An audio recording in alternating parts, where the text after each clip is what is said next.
You're now listening to For the Love of Wisdom on NorthCoastUnderground.com, where the underground starts with who? No other but you. If you love wisdom, put your mind up to the ceiling. Don't let it stay in the gutter. Don't let your heart get all cluttered. No, I did not stutter. Listen to all that I've muttered. Your life will only go well if you win wisdom or lovers. If you're in love with wisdom, come inside. Come inside.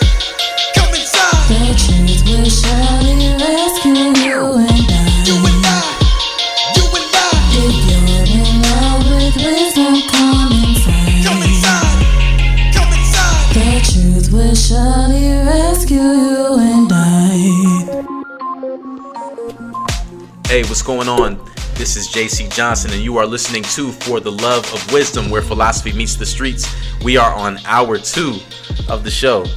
So, thank you so much for joining us on the first hour. If you were listening, if you're just tuning in, you're in for a treat. Today, we're discussing the wisdom of unity. And so, we're going to go and take another quick commercial break. And as soon as we come back, we are going to keep talking about UNITY.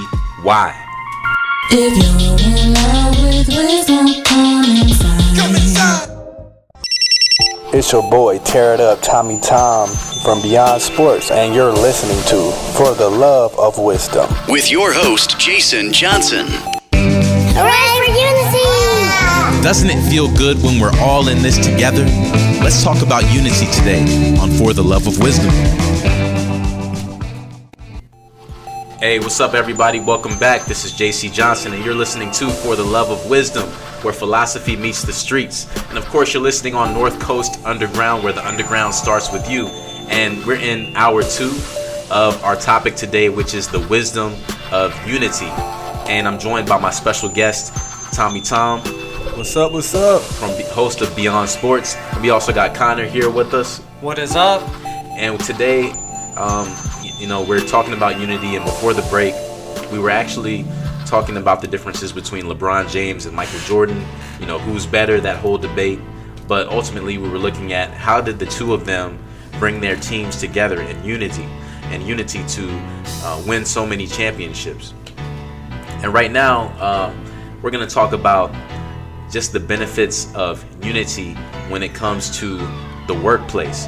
And since Connor is a manager here, Connor, can you tell us, just in your experience, because you do supervise people, what are some ways that you've been able to kind of bring your team together in unity in order to create a better workplace environment? All right, well, some of the ways to inspire unity is to just have fun with whatever it is you're doing. Don't be afraid to crack a joke with your team if you have that tight group with you that can handle doing the work that needs to be done, but not afraid to mess around and have a good time. But You still need to get things done. You still need to be able to lay down the rules and tell people, hey, I don't mind you guys talking, but as long as things get done, that's all right. Right. Another thing is honesty. You have to be honest with your team. You have to tell them that, hey, you did a good job. That's awesome. Keep it up. Or you want to know what? You could have done a little bit better. It's all right. We can help you out and we can get things done. There is a line there where you don't want to be too brutally honest, where it comes off as you're insulting them. But you also don't want to be passive with it and just let it go, because then things aren't going to get done properly. Right, because if you keep saying, hey, everything's cool, then they're going to continue doing what you don't like. And then there's no unity. There's no direction of flow where you keep moving forward, where you keep succeeding. Right. And for those people that do well at their job, you want to make sure that you, of course, acknowledge that, because they might say, you know what? They don't even notice what I'm doing. Yeah. I'm gonna stop putting in so much effort. I'm gonna be like everybody else. Definitely. There's definitely that is where you don't give them that recognition, where they bust their butt day in and day out, and you show no appreciation for it. Not even hey, you did a great job today. Keep it up. Like if you don't even show that, then down the line, then they're just gonna look like, with that, I think that's like more of a personal thing. For me, when I go to work, I don't need somebody to tell me I'm doing a good job. True, but it does in some ways, you know, it lifts your spirits. Yeah, I understand what you're saying. Sometimes you need that, like, oh, I don't know what you're doing a good job, because nobody else does it quite like you do it. Yeah, and some people are just like that. You know, right. They just need that little bit of extra encouragement, where some people are just like, I don't care what's going on. I'm here for this 8 hours, whatever. I'm gonna just put in the time. I'm gonna do my work, and I don't need to hear from anybody. I don't need any encouragement, you know. But everybody's different, is it? And I think as a manager, it's important to know the differences between the employees that you work with. Oh yeah, and it can be difficult at times, because I'm naturally a very passive, very introverted person. I don't like to speak out. It is far more easier for me to just hide in the background, kind of like within like that last half hour where you guys were talking about LeBron and Michael Jordan. Like, I don't really know all that much about sports, so I just kind of like hid in the background and only really spoke up when needed to. But I mostly just kept quiet because that was my choice to. But I need to, not just as a manager, but if I'm getting into the radio broadcasting field, I need to adapt, I need to learn, I need to speak up and be vocal. And being a manager where I'm put in this situation, have to speak up and talk to my employees on a daily basis on what needs to be done, that really helps, improves my vocalization. Yeah, and I really appreciate that transparency too, because, you know, that, especially, you know, getting into, you know, to radio broadcasting, that's something that people appreciate. Yeah. You know, they don't want to just hear you say, oh yeah, I got it all together, you know, I'm perfect, I do everything right, because none of us have it all together. You know, so it's always much more relatable, much more real when you can just be like, hey, you know, these are my limitations, these are my strengths, you know, this is what I'm, you know, working on, whatever. That's what people can connect to. So I think that was cool that you shared that. I'm sure that there's people listening that can feel what you were saying. Even though they're like, man, I'm so tired of feeling like I'm the only person in the conversation that doesn't know what's going on. Like me, you know, like you, I'm not, you know, super into sports. You know, I'm following it more now as we're in the, you know, the playoffs and now the finals. Oh yeah. And I'm kind of maybe a fair weather fan when it comes to sports. Like, oh yeah, definitely. Like, though yes, I do not follow sports all that well. That still doesn't mean I don't cheer on my teams. It's like I'm wearing a Cavs shirt today. 2016. And I can championship. That is very true, and it's just like when we had to get you to 2018. When the Browns start playing, I follow them a little bit, and I go to my father about certain things as well. If like something happens that I'm not too sure about. Mm-hmm. Same thing with the Indians. I follow baseball a little bit more just because I played that when I was younger, so I have a better understanding of what's going on, so I can actually sit down and watch it. But it's still. But there's still a few things that I'm not sure about, in which I'm very quiet and I keep to myself about. But I will speak up if need be.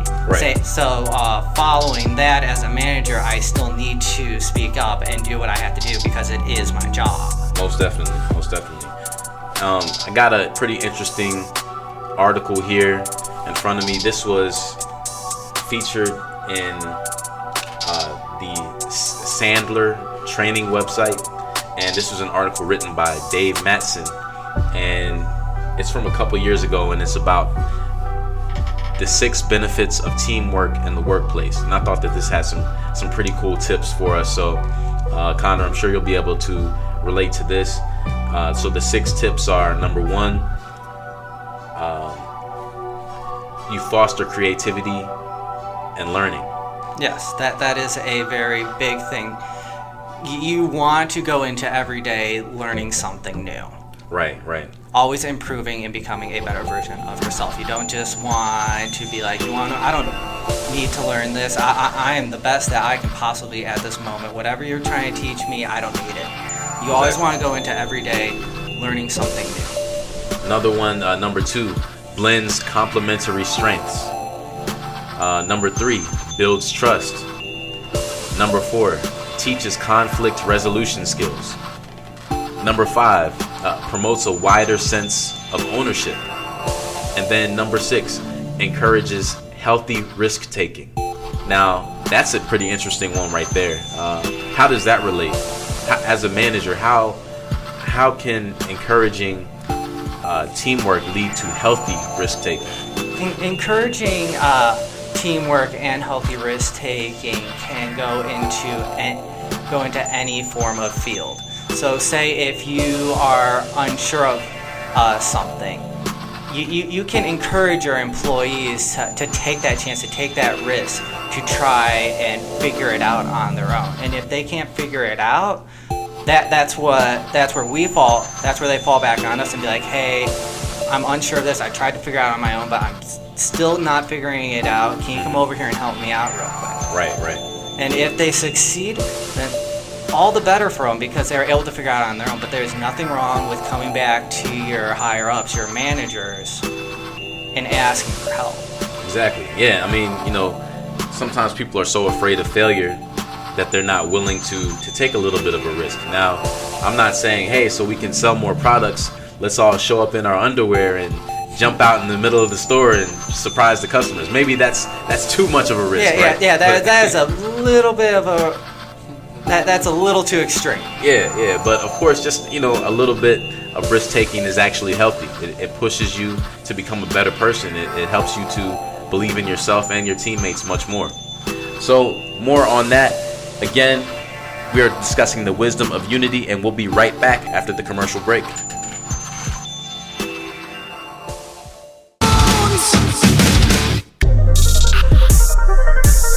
Hey everybody, you're listening to For the Love of Wisdom, where philosophy meets the streets. With your host, Jason Johnson.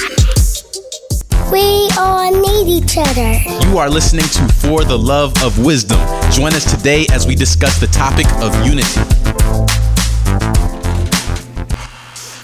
Hey, welcome back, everybody. This is your host, JC Johnson, and you're listening to For the Love of Wisdom.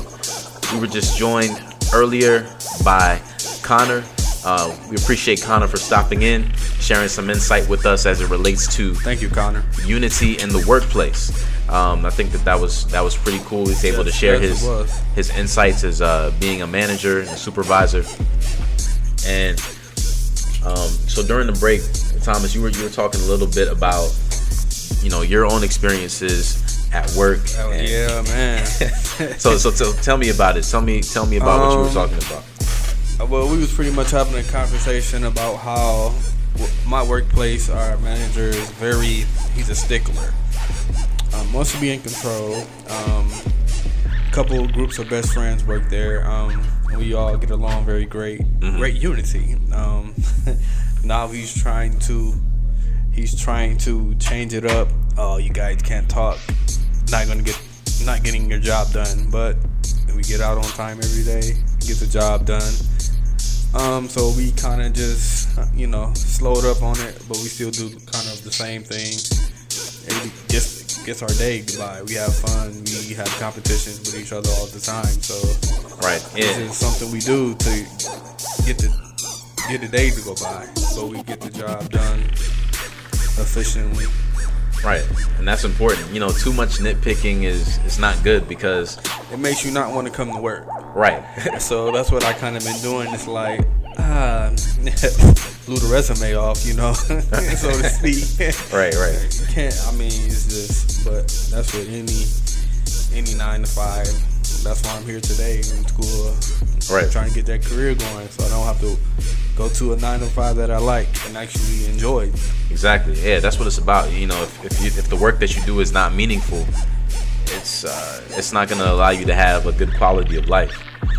So, speaking of quality of life, one thing that I think is a really important topic to discuss as it relates to the importance and the wisdom of unity is what happens when people are in solitary confinement. When people are in prison and they're put in solitary confinement, they're isolated from the rest of the inmates, and it always has a negative impact. So there's an article was written a couple weeks ago by Shannon Gormley, and this is what she had to say. The headline of that article is "A VR program that attempts to replicate the experience of solitary confinement is now in Portland." So they're actually trying to recreate this experience for people so that they can get a better understanding of what it's like for a person to be in solitary confinement. And if you've ever used virtual reality equipment, I mean, if you can imagine, putting that on and feeling like you're actually in prison, I'm sure that can be pretty intense. Pretty intense, pretty disturbing, Like with the prison system, it's supposed to rehabilitate the person. Right. They don't do anything to really to do that. Right. They come out, it's like a revolving door. Once you're in, do something else to go back in. Right. They don't do what they say they're supposed to do. Right, exactly. Just like Tupac said in his song Trapped. He said, once they go into the pen, they come out worse off than when they went in. Yes, yeah. So here's what Shannon Gormley had to say just as it relates to solitary confinement. She said, the longest a U.S. prisoner has been held in solitary confinement is 43 years. And that's a long time when you think about it. And think about this person getting out, they're institutionalized. So right. It's like they're going to do everything that they're used to doing in prison. Exactly. They're going to go crazy. So it's an impossible, she goes on to say, it's an impossibly long time to be deprived of human contact. And according to the United Nations, placing someone in solitary for longer than 15 days counts as torture. So that's pretty interesting. So you saying it counts as torture in another country? No, this is what the United Nations are saying in general. United Nations, okay. Yeah. 15 days is considered torture. 15 days? Yeah. No sunlight, no nothing. Right. Yeah. Anyone can go a little bit crazy. Yeah. After a while, and then they want to release people like that back out. Back down in the regular. There's going to be problems. Right. Even if they stay in prison, even if they have life in prison, just sending them back out with the other inmates. I mean, there's going to be some problems. There's going to be problems because they're so used to nothing. Exactly. Anything could probably set them off at that point. Yeah, so as she mentioned, the United Nations considers, 15 days of solitary confinement as torture. So just looking at this article, there's an article from October 2011, and there's some quotes here from Juan Mendez, and here it talks about how solitary confinement should be banned in most cases. This is what the United Nations is saying. So Juan Mendez says here that segregation, isolation, separation, cellular, lockdown, supermax, the whole, secure housing unit, whatever the name, solitary confinement should be banned by states as a punishment or extortion technique. So UN reporter Juan E. Mendez told the General Assembly's Third Committee, which deals with social, humanitarian, and social affairs, saying that the practice could amount to torture.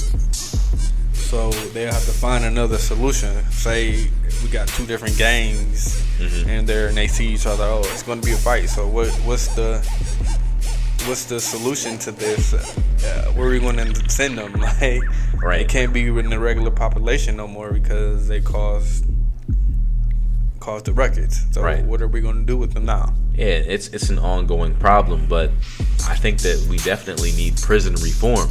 Yeah, in general, overall, not just as it relates to solitary confinement, but just with everything, because I don't really know much of what is working in that system. Some of the benefits, of course, are, people can get, they can get their college education and, get, certain skills for those people who actually do end up making it out.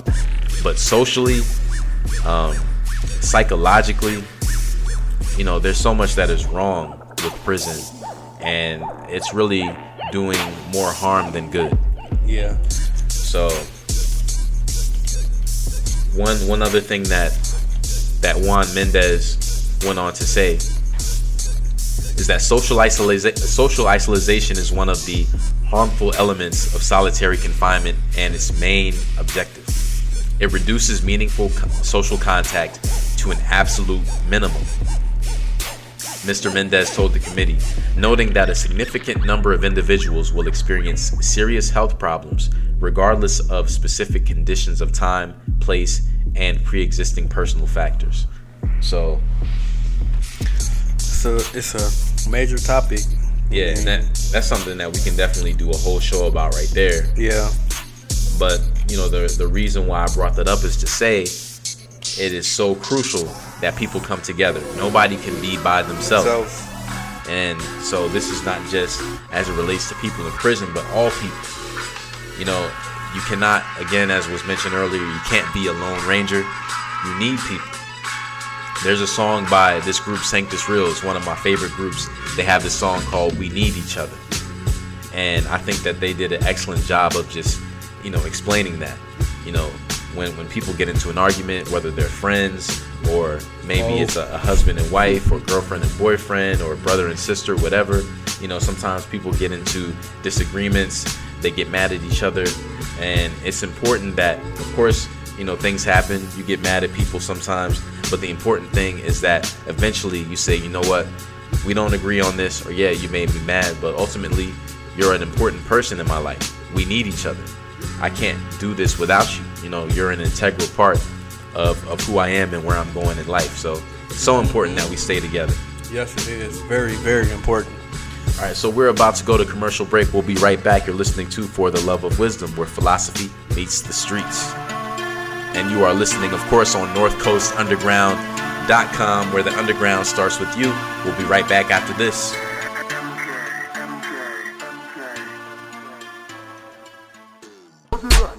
We had to work together.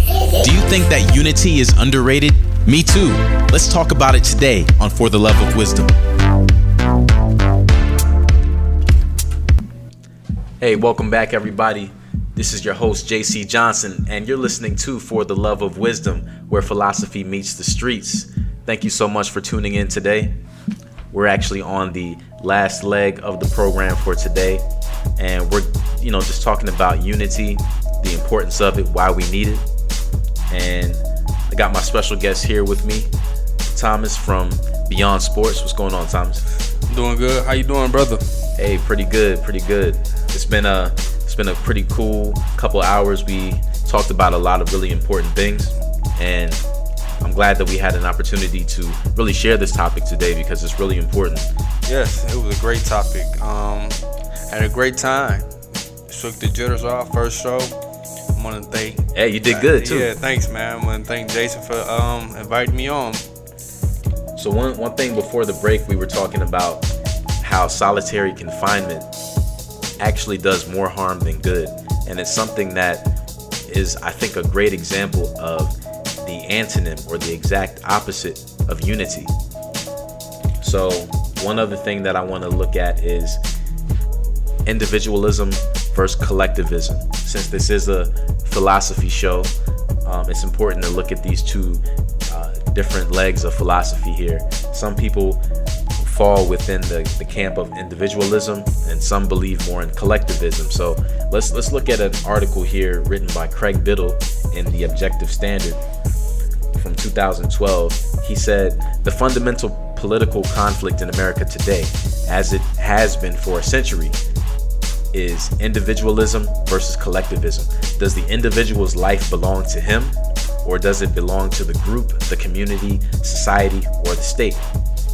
So he goes on to say the differences between the two. He says, individualism is the idea that the individual's life belongs to him and that he has inalienable rights to live it as he sees fit, to act on his own judgment, to keep and use the product of his effort, and to pursue the values of his choosing. Right now, we see in the U.S. Constitution, it says that, we have these inalienable rights that were endowed to us by our Creator, and that we should have, liberty to do pretty much whatever we believe is right and all that. And I believe that, of course, we should have rights as people. But one thing to keep in mind is if what I want to do is harmful to somebody else, or it, makes life more difficult for somebody else, then is it really worth it? Nah. Not worth it to make somebody else's life hard. You wanna grow. Like you've been talking about this unity thing. You wanna grow, build a team. You wanna grow together, build build up together. Right. Now, one thing that we were discussing earlier too is that, ultimately, we all are individuals. We all do have, different strengths. Yeah. Different things like that. And sometimes, we have different focuses as a result of that. But instead of coming against each other, we should actually be working together. One thing that we had mentioned is that sometimes people are afraid to help other people out because they're afraid, if I help this person succeed, then they're gonna advance and they're gonna go, farther than I'm going, and I don't want them to be my competition. But the opposite is actually true. The more that you invest in others, the more that you encourage others and build them up, the better it is for you, the better it is for your credibility, and also it makes people trust you more. It makes them want to work with you. Opens the other doors and avenues for you. Exactly, because hey, it's like you help one person out, and that person might tell another person, well, such and such did this for me, blah blah blah blah blah. Right. Yeah. Maybe they can help you out another way than the person you help. Exactly. You never know. That is what is called karma, or just the whole thing of what goes around comes around. It is about sowing good seeds and reaping good things as a result. Right. So he goes on to in this article to talk about collectivism. He says it's the idea that the individual's life belongs not to him but to the group or society of which he is merely a part, that he has no rights, and that he must sacrifice his values and goals for the group's greater good. According to collectivism, the group or society is the basic unit of moral concern, and the individual is of value only in so far as he serves the group. Now, there's a lot of people, especially in 2018, that have a problem with that. They say, hey, I'm my own person. I don't, I need to look out for me. I need to look out for number one. Forget about what's going on with him or her and them, because I have to make sure that I'm good, right? It's not even all that. It's like especially, that's how I feel like a lot of relationships are not working in today's era, I should say, because it's me. Oh yeah. It's not, how can I better myself to help us better us to build our team, so to speak.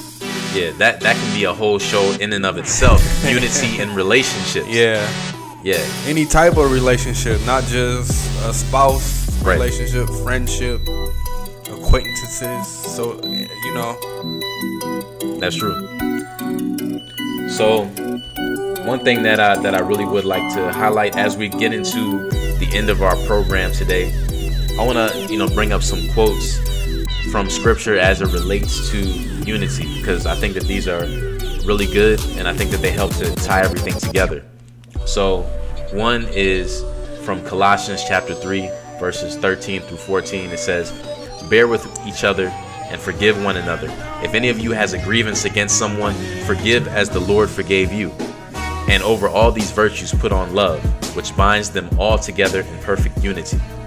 Another one is 1 Corinthians chapter 1 verse 10, where it says, I appeal to you, brothers and sisters, in the name of our Lord Jesus Christ, that all of you agree with one another in what you say, and that there be no divisions among you, but that you be perfectly united in mind and thought. That is excellent wisdom right there.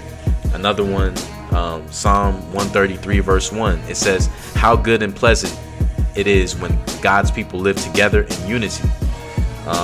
Romans chapter 12, in a couple spots it talks about unity. In verses 4 through 6 it says, for just as each of us has one body with many members, and these members do not all have the same function, so in Christ we, though many, form one body, and each member belongs to all the others. We have different gifts according to the grace given to each of us. And then lastly, again in chapter 12 verse 16 in Romans, it says, live in harmony with one another. Do not be proud, but be willing to associate with people of low position. Do not be conceited. And I think that is super important. That's a great one for the topic we're talking about. Yeah, you should never feel like you're better than somebody else. Anybody. Yeah, because you never know where you're going to end up in life. You never know. You could become physically disabled. and you may have to rely on people. You may lose all of your money overnight. You know, you might, you know, get shot. Anything can happen to you. And I say that not to scare you, but just to remind you of the shortness of life, you know, because life is really short. It's just like a vapor. It's just like a breath. We're here today and gone tomorrow. And it's so important that we use the time that we do have here to do what's meaningful. Not to cut you off. Yeah. Money would be another great topic for another show. Just off the top of my head, what if the government takes all the money away? What are we going to do with it? We don't own that money. Exactly. That's why this money comes and goes. Exactly. It's not a big thing for me. Yeah, you hear a lot of, you know, rappers, especially, you know, they just talk about, I got paper, I got, all this, throwing up, 20s and hundreds at strip clubs and stuff like that. But like, any second, currency can away, be meaningless. Exactly. That happened in Germany, which is one of the things that led to one of their Great Depressions there, and actually gave a platform for Adolf Hitler to come in, because people were just so lost and confused, and so just taken aback because of their financial situation. So we need to be mindful of that. We need to be confident in who we are, regardless of what's going on around us. So yeah, Thomas, anything else you want to say to the people before we go? I just want to send out a shout out to Jason for inviting me on the show. Thank you, sir. Oh yeah, no problem. I had a great time. Thank you for all the viewers that tuned in also. Have a great weekend. All right. Thanks a lot. We're out. We'll see you next time, Thursday at 4 o'clock on For the Love of Wisdom, where philosophy meets the streets. Knowledge is power, power is money, and money makes the world go round. Money, power, respect, I get it higher, learning, yeah, I'm with it. Only get better with time, keep got on my mind with wisdom, there's no limit. There's no limit, get up and get it. Can achieve the impossible, conquer every obstacle. Exhaustively grinding, constantly pushing, do what they say I could. Life is what you make it. Knowledge is power, don't let them take it. If you're in love with wisdom, come inside. Come inside, come inside. The truth will surely rescue you and I. You and I, you and I. If you're in love with wisdom, come inside. Come inside, come inside. The truth will surely rescue you and I. Turn the lights down.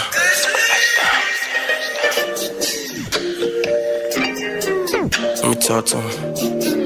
One time. Map door from the bottom of the map where I start at. You falling in and out of love, how the hell you get your heart back? I know you're tired of being hurt, I can tell what it's